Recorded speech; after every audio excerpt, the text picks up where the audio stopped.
This is TechCrunch. Plenty of materials, from sulfur and sodium to manganese and organic molecules, have tried to topple the ubiquitous lithium-ion battery, and so far, they've all failed. Organic batteries, which are built from some of the most abundant chemicals here on Earth, including carbon, oxygen, and nitrogen, has been perhaps the most frustrating failure. They should be cheaper than today's batteries that use metals, yet no one has been able to crack the organic battery. Until now, perhaps. A young startup called XL Batteries has a new take on the chemistry that it says should be cheaper, safer, and more durable than previous organic batteries and, crucially, lithium-ion batteries themselves. The capital cost should be ultra-low, Tom Sisto, co-founder and CEO of XL Batteries, told TechCrunch. Don't expect to find the company's products in a next-generation electric vehicle. The liquid that XL Batteries uses to store electricity is bulkier and heavier than today's lithium-ion batteries. That's why the company is targeting grid-scale storage, which cares more about scale, cost, and safety than weight or density. And the scale of XL Batteries installations can be, well, extra large. The company exclusively told TechCrunch that it has commissioned a demonstration unit for Slot Haven Terminals, a company that specializes in petrochemical storage. The first unit will be small, relatively speaking, but once it works the kinks out, the company can quickly build larger batteries, Sisto said.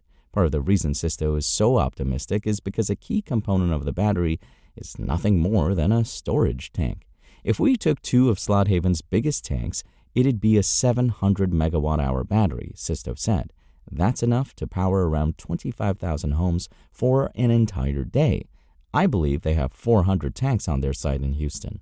XL Batteries is building what are known as flow batteries. A basic flow battery consists of two tanks connected to pumps that flow two liquids past a membrane. Charging the battery pushes ions up a metaphorical hill, storing them in one of the fluids.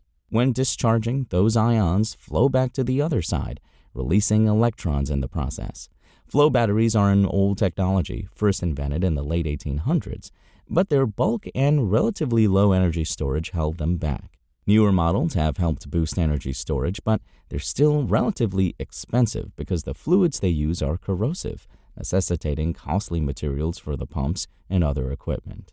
Organic batteries have been posited for a while, but they have proven elusive because when most organic molecules are laden with extra electrons, they tend to quickly break apart. Those that have lasted longer have required refrigeration, and even then they fall apart in a couple months, Sisto said. Even with a more stable molecule, Sisto knew that XL batteries had to be cheaper if the company was to succeed. He got a glimmer of hope during his research at Columbia University when an organic compound he was investigating broke the record for the highest number of electrons accepted into a single molecule. At the time, that molecule had to be suspended in an organic solvent, which was pricey and flammable. Eventually, he and his collaborators were able to make it stable in pH-neutral water. At that point, he knew they could build a company around it. One of XL Batteries' installations consists of three parts: one 40-foot shipping container and two tanks.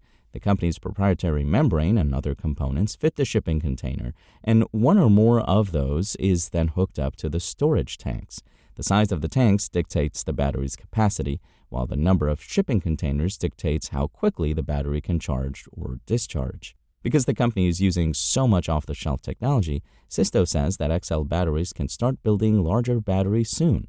The commercial design is significantly done, he said. The company is working with an engineering firm that has designed overflow batteries before. They have all those pieces in place. Outside of early customers like Slot Haven, XL Batteries is looking to work with independent power producers to build batteries to support the grid, particularly in Texas, where such installations have quickly become commonplace. We believe the project-level economics of this are very compelling, Sisto said.